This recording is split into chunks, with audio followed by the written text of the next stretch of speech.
শুভ সকাল আমার প্রিয় পরিবার, তোমরা সবাই কেমন আছো? আশা করি সবাই ভালো আছো, সুস্থ আছো, আর আমরাও ভালো আছি।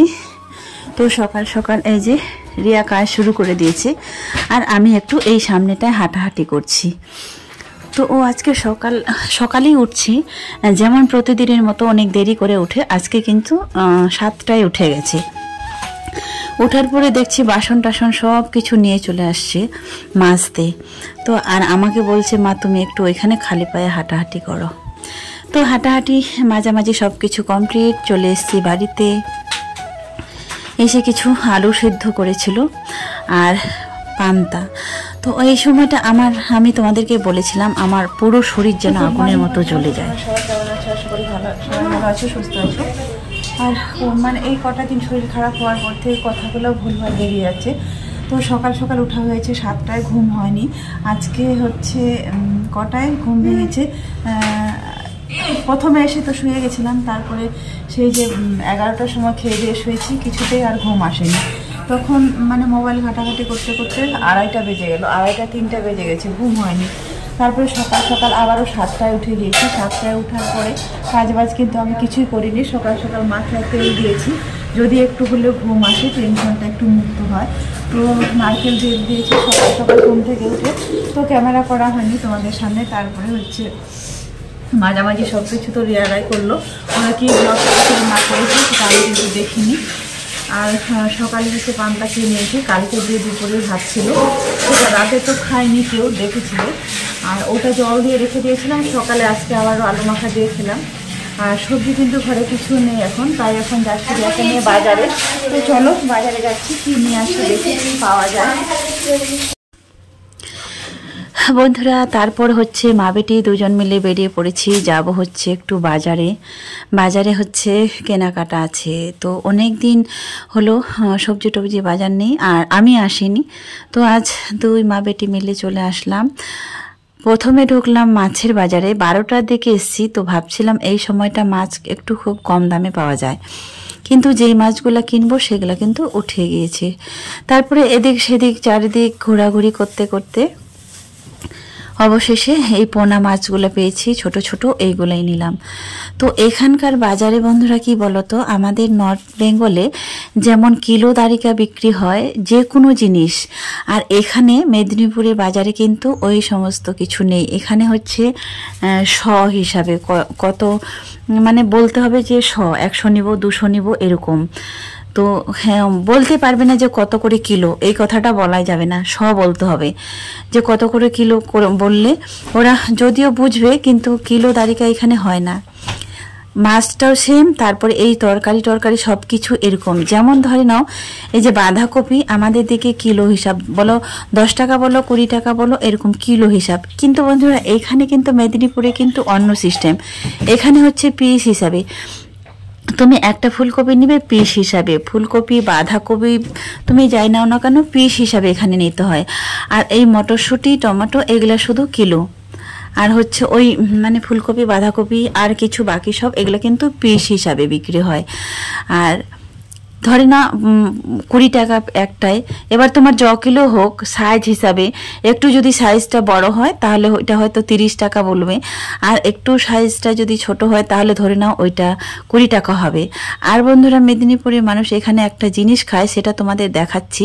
এই যে দেখলে না সজনা ফুলগুলো, তো এখানকার মানুষ কিন্তু সজনা ফুলগুলোও খায়, মানে যে আজব আজব জিনিস যেগুলো আমরা কখনো মানে ধরে নাও দেখিনি, সেগুলো ওরা খায়। যেমন আমি কোনোদিনও বাপের জন্ম শুনিনি যে আমি ঘরে থাকতে যে সজনার হচ্ছে ফুলগুলো খাওয়া যায়। আর এখানে খাওয়া তো দূরের কথা, গাছ থেকে যদি পড়ে ফুলগুলো রাত্রেবেলা যদি পড়ে, সকালবেলা সেগুলো কিন্তু কুড়িয়ে নেয়, আর আমরা কিন্তু এগুলো খেতাম না। তো এখানে এসে দেখেছি যদিও, কিন্তু এখনো খাওয়া শুরু করিনি, খাইনি। তো ভাবছি আমিও একদিন খাবো, তো কেমন লাগে। তো তারপরে বন্ধুরা চলে এসেছি বাড়িতে। তো এই যে মটরশুঁটি আর শসা আর হচ্ছে পেঁয়াজ এসব কিছু নিয়েছি, আর নিয়েছি সজনা ডাঁটা। তো এই সময় সজনা ডাঁটাটা মাছ দিয়ে ঝোল করে খেতে কিন্তু আমার খুব ভালো লাগে। 1 বছরেও খাইনি, এখানে আসার পরে সজনা ডাঁটা খাইনি। কেন খাইনি তো বলি তোমাদেরকে, এই বছরই শুধু কিনে খাচ্ছি, না হলে আগের বছর তার আগের বছর কেউ দিলে তবে খেতাম, কেউ যদি দিত কারো গাছের হলে এরকম দিত আমাকে। তারপরে এখানে নিয়ে নিয়েছি এই যে পোনা মাছগুলা। তো সজনা ডাঁটা আমার ভালো লাগতো না, কারণ যখন আমি ঘরে ছিলাম আমার অনেক গাছ ছিল, মানে খেয়ে খেয়ে তখন বিরক্ত হয়ে গেছিলাম। তারপরে 3-4 বছর আর সজনার নামই নিইনি। এবার যেন হঠাৎ করে মনে হলো আচ্ছা নিয়ে যাই তো, মাছ দিয়ে রান্না করি, খাবো কেমন লাগে। এই সময়টা আমার মা হচ্ছে দেশি মাছ দিয়ে রান্না করতো, যেমন আমাদের বিল থেকে আনা মাছগুলো, যেমন শিঙ্গি, মাগুর, কই, ল্যাঠা, এইগুলো মাছ দিয়ে রান্না করতো। সজনা ডাঁটা, আলু বড় বড় করে পিস করে আর টমেটো দিয়ে রাত্রিবেলা রান্না করে দিত, আর যেটা বাঁচতো সেটা সকালে খেতাম, কিন্তু দারুণ টেস্টি লাগতো। তো সেই কথাটা মনে করে আজকে আমি ওইভাবে রান্না করলাম। তো বাজার থেকে আসার পরে তো কিছু কাপড় ছিল এখানে, সেগুলো ধুয়ে দিয়েছি। তারপরে চলে এসেছি মাছ ধুতে। মাছটা ধোয়ার পরে মাছটা নিয়ে চলে গেল। এবার আমি কাপড়গুলো ধুয়ে দিচ্ছি। তাড়াহুড়া করে বাজারে চলে গিয়েছিলাম, আর কিছু কাপড়গুলো ভিজিয়ে রেখে দিয়ে চলে গেছিলো। এগুলো রাজ্যে আর ছিল, সময় পাইনি যে ধোবো। তারপরে বলছি বাজারটাও শেষ হয়ে যাবে। সকাল থেকে ওঠার পরে এদিকে সংসারের কাজ, রান্না বান্না সব কিছু, আবার বাচ্চাকে সময় মতো স্কুল পাঠানো, খাওয়া দাওয়া সব মিলিয়ে সকালটা যেন একটা অনুষ্ঠান বাড়ির মতো হয়ে যায়। তারপরে এগুলা আবার ভিডিও এডিট করো, এই ভিডিও এডিট করো, থাম্বনেল করো, এ করো, ওটা করো, এগুলো করতে করতে মনে করো 2টা পার হয়ে যায়। 2টোর পরে একটু সময় থাকে। তো মাছগুলা হচ্ছে ভেজে নেব। ভেজে সবগুলা কিন্তু রান্না করব না, এটা 2 দিনের মতো করব, 2 দিন হবে। তো বন্ধুরা অনেকক্ষণ পর আসলাম। তো বাজার থেকে আসার পরে সব কিছু কাজ কমপ্লিট করে, কাছাকাছি কিন্তু অনেক হয়েছে, তো সেগুলো তোমাদেরকে দেখায়নি। তো ওইদিকে আরও আছে, কাছাকাছি করেছি। তারপরে একটু বসেছিলাম, মানে বাজারে গেলাম, এসে ঘরে কাছাকাছি করলাম না, তারপরে দেখছি একটু অসুস্থ লাগছে শরীরটা, মানে খুব ক্লান্তি লাগছে শরীর খারাপের জন্য। তারপরে মাথায় সকালে তেল দিয়েছিলাম দেখছিলে, তারপরে মাথায় জল দিয়ে স্নান করেছি। বেশ কিছুক্ষণ স্নান করার পরে খুব ক্লান্তি লাগছিল, শুয়ে বসেছিলাম আর কি। আর মা ফোন করেছিল যে আমরা কেমন আছি না আছি জানার জন্য। তো মায়ের সঙ্গে ততক্ষণ কথা বললাম। তো রান্না কিন্তু আজকে হয়নি, রান্না করিনি, কারণ শরীরটা খুব খারাপ লাগছে। তো কিছুক্ষণ বসে রেস্ট নিলাম। আর এই সব কিছু কাজবাজ করতে করতে না কটা 4টা বেজে গেল। আর রিয়া তো শুয়ে আছে, আর রাজিয়া হচ্ছে এমনিতে বসে আছে, সেও রান্না করেনি। ও অবশ্য মাছটা ভেজে রেখেছে আর রান্নাটা শুধু করেনি। তো এখন আমি রান্না করব, যাব ঘরে। তো মাছটা তো ভাজা আছে, সবজিও কাটা আছে, সব কিছু কমপ্লিট আছে কারা। আমি তো আর এখন শুধু ভাতটা রান্না করব। তো শেষ বেলা হয়ে গেল, শেষ বলতে 4টা বেজে গেলো আজকে। তো যেহেতু আজকে কোথাও যাবে না, স্কুলও নাই, টিউশনও নাই, আর মাঠও নাই, কোনো কিছু যেহেতু নাই, তো তাই ভাবলাম একটু দেরিতেই রান্না করব আজকে। আর সকালে তো এই যে দেখেছো জল ঢালা ভাত খেয়েছে, দুপুরে শসা দিয়ে মুড়ি খেয়েছে, তো সেটা তোমাদেরকে দেখাতে পারিনি। তো চলো এখন রান্না করব। তো চলে এসেছি রান্না করতে। তো আজকের খাওয়াটা একবারে রাতে হয়ে যাবে, 4টা যেহেতু বাজে, আধ ঘন্টার মধ্যে হয়ে যাবে, সেই 4:30 বেজে যাবে খেতে খেতে আজকে আমাদের। আজকে মানে এই যে কাছাকাছি বাজার যাওয়া এসব করতে করতে দেরি হয়ে গেল, না হলে কিন্তু রান্না আমার 2টোর আগে হয়ে যায়। আজকে একটু দেরি হয়ে গেল। তো চলো আমরাই তো খাবো, বাইরের আর কেউ খাবে না, যদিও টাইমে খাওয়াটা খেতে হয়। তো তারপরে দুপুরে হচ্ছে মুড়ি খেয়ে নিয়েছি। যেহেতু আমরা ঘরে নিজেরাই লোক, তো অতটা একটা সমস্যা হবে না, আমরা নিজেরে খাবো, তাই না? তো চলো। সব কাজ কমপ্লিট করার পরে এই যে রান্না করতে চলে এসেছি। টমেটো নিয়ে নিয়েছি কেটে বড় বড় ফালি করে, আর আলু আর সজনা ডাঁটা, আলুগুলোও আজকে বড় বড় করে ফালি করে কেটে নিয়েছি। সবজি বড় পিস করে কাটলে কিন্তু ভিটামিন বেশি থাকে, ছোট ছোট করে কাটলে ভিটামিনটা ধুয়ে বেরিয়ে যায়। ভেতরে যে একটা আঠা থাকে সবজির, সেটা যত ছোট করে কাটবে ততটা কিন্তু বেরিয়ে যায়। তারপরে এখানে অর্ধেকগুলা মাছ দিয়ে দিলাম, আর অর্ধেকগুলা কালকের জন্য রেখে দিলাম। রান্নাবান্না কমপ্লিট, তো চলে এসেছি খেতে। খাওয়ার পরে হচ্ছে তাড়াতাড়ি করে খেয়ে বন্ধুরা যাব একটা জায়গায়, আবার বের হব।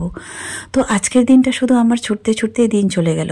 একটু সুস্থ হয়েছি, একটু যে সুস্থ হয়েছি কেনাকাটাগুলো সব কিছু মিলে আজকে রেডি করে নিই। তারপরে সরস্বতী পূজার পর দিন থেকে তো আবারও আমাকে বের হতে হবে। তারপরে খেয়ে দেখলাম তরকারিটা কিন্তু দারুণ টেস্টি হয়েছে। তো অনেক বছর পর এই সজনা ডাঁটাগুলো খেলাম।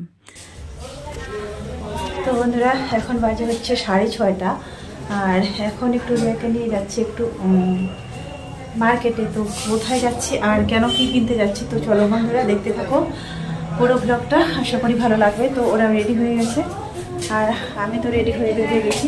আয় আয় বেরো। তো এই যে দুজনকে নিয়ে যাচ্ছি, ও রিয়া যেহেতু যাবে তো ও যাবে। তো আজকে তো হচ্ছে কত তারিখ বলো তো, 11 তারিখ, কালকে 12, 13 তো সরস্বতী পূজার, আর হচ্ছে কালকে 2 দিন আছে মাঝে। তো চলো, আজকে তো স্কুলে গেলই না, কালকে স্কুল হবে না, মানে সাজা গুছানো আর কি সব কিছু এটাই চলবে। তো সেই জন্য আজকে গেল না। তারপরে আজকে যাচ্ছি কোথায়, তো চলো কেন যাচ্ছি, ওদের জন্য রিয়ার জন্য যাচ্ছি।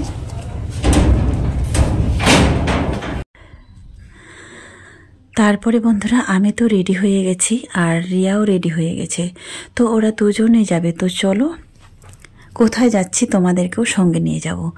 তো যাচ্ছি হচ্ছে, তো কাল বাদ পরশুদিন তো সরস্বতী পুজো।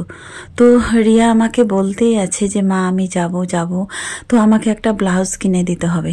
তো তাই চলে এসেছি ব্লাউজের দোকানে। তো 4-5টা দোকান দেখলাম, তাতেও কিন্তু ওর পছন্দ হলো না। এই দোকানটায় এসে দেখছি ওর বান্ধবীগুলো সবাই ভিড় করেছে, ওরাও নিতে এসছি। তাই এই দোকানটায় আমরাও নিয়ে নিলাম একটা ব্লাউজ। তারপরে চলে এসেছি একটা কসমেটিকের দোকানে, একটা নিয়ে নিল কাজল আর লিপস্টিক আর কি যেন একটা নিল। তো ওর সাজাগুজা করার জিনিস আর কি, তো যাবে যে তাই এগুলো নিল। এই হারটা কিন্তু আমার খুব পছন্দ হয়েছিল। তো এটা হচ্ছে বন্ধুরা কলেজ মাঠ, কলেজের সামনেটা। তো কলেজের সামনেটায় মানে দুদিন আগে যদি এতটা ভিড় হয় তাহলে বলো সরস্বতী পূজার দিনে কি হবে। এখন আমি পায়ে হেঁটে আসছিলাম, তাতেই যেন এত ভিড়। তো যাওয়ার সময় যে আমি কিভাবে পার হয়ে যাব ভেবে পাচ্ছিলাম না। তারপরে আমি ভাবছি আর হেঁটে হেঁটে অত ঠেলাঠেলি করে যাব না, টোটোয় চলে এলাম হচ্ছে ঘরে। আর অনেকক্ষণে এসছি, তো অনেকক্ষণ আসার পরে হচ্ছে এই যে ড্রেসটা এখনো চেঞ্জ করিনি, চাদর সোয়েটার খুলছি। তারপরে হচ্ছে ঘর থেকে আমার মা হচ্ছে ফোন করেছিল, তো ওদের সঙ্গে অতক্ষণ কথা বলছিলাম। তো রিয়ারা কোথায় গেছিল আর কেন গেছিল আর কি আনতে গেছিল, তো চলো তোমাদেরকে দেখাচ্ছি। আর যেহেতু কালকে পরশু কাল আর পরশু 2 দিন পর সরস্বতী পূজা, তো সেই জন্য কিন্তু যেহেতু আমরা শহরে আছি, কলেজ মাঠ, এখান থেকে আনন্দ কিন্তু এখন মানে আপাতত আজ থেকে শুরু হয়ে গেছে। আর ভিডিওতে তোমরা দেখতেই পেলে ওই সরস্বতী ঠাকুরটা তোমরা দেখতেই পেলে, ওইখানটায় আজ থেকে মেলা শুরু হয়ে গেছে। যে ওই জায়গাটা এত ভিড় হয় সরস্বতী পূজার দিন, ওইখানে কেউ মানে যেতেই পারবে না, যে এত ভিড় হয়। ওই রাস্তা দিয়ে যাওয়াই যাবে না, এত বড় হয়। মেলাও হয় না ওই কলেজের সামনে, কি কলেজ যেন ওটার নাম রিয়া, মেদিনীপুর কলেজ, সব থেকে বড় কলেজ ওটা। তো ওইখানে এত ভিড় হয় আর সামনে মাঠ আছে, ওইখানে মেলাটা হয়। আজ থেকেই রাস্তাটা যেন বন্ধ হয়ে গেছে। তো চলো বন্ধুরা দেখ। তারপরে চলো এই যে হচ্ছে এই ব্লাউজটা নিল। তো এই ব্লাউজটা হচ্ছে ব্লু, আর এই শাড়িটা অনেক দিনে নিয়েছিল। এই শাড়িটা হচ্ছে অনলাইনে নিয়েছিল অনেক দিন আগে। তো শাড়িটা হচ্ছে লাল আর ব্লাউজটা হয়ে গেল ব্লু। তো যাই হোক, ওকে সব কিছুই মানাবে, ফর্সা মানুষ। তো এগুলো হচ্ছে সাজা জিনিস, তোমাদেরকে দেখালাম এগুলা। তো আর কাজলটা আর একটা নিতে চেয়েছিল মেকআপ বক্স, তো কিন্তু সেটা দিতে পারলাম না, সেটা নিতেই পারলো না। তো আমি বললাম থাকে, এবছর না নিলে পরের বছরই নেবে, এরকম বললাম। তারপরে বললাম যে যখন যদি ঈদ আসে তো তখন নেবে।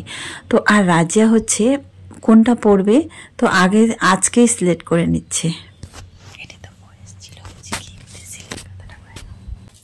বাড়ি যাওয়ার আগে কাজ এটা কিনা ছিল, তো এটা একটা হাতে পরবো আর একটা হাতে গেলে দেখি, আচ্ছা আনে দেখি। মাঝখানে একটা দিন বাদ আছে, তারপরে হচ্ছে সরস্বতী পুজো। কিন্তু ওরা আজ রাত থেকে সব কিছু গুছিয়ে রাখছে। ও কোন চুড়িটা পরবে, কে কোন চুড়ি পরবে, কে কোন কানের পরবে, আর কে কোনটা পরবে, তো আগে থেকে সব কিছু গুছিয়ে রাখছে যে যার মতো করে। ও হচ্ছে যেটা পরবে তা ওর ঘরটা ওখানে নিয়ে চলে যাচ্ছে আলাদা করে, আর রিয়ারটা হচ্ছে আলাদা করে। তো দুইজনে সব কিছু জিনিস গুছিয়ে নিল। তো সত্যি সরস্বতী পূজাটা আসছে বলে যে এদের মানে এত একটা সাজাসাজির বের হবে, কোন শাড়িটা পরবে, কিভাবে কার সঙ্গে যাবে, মানে এত আনন্দ করছে আগে থেকে সব কিছু। কিন্তু দেখবে যখন আবার যাবে আমাকে ছাড়া এক পাও যাবে না। তো চলো বন্ধুরা আজকে শেষ করি।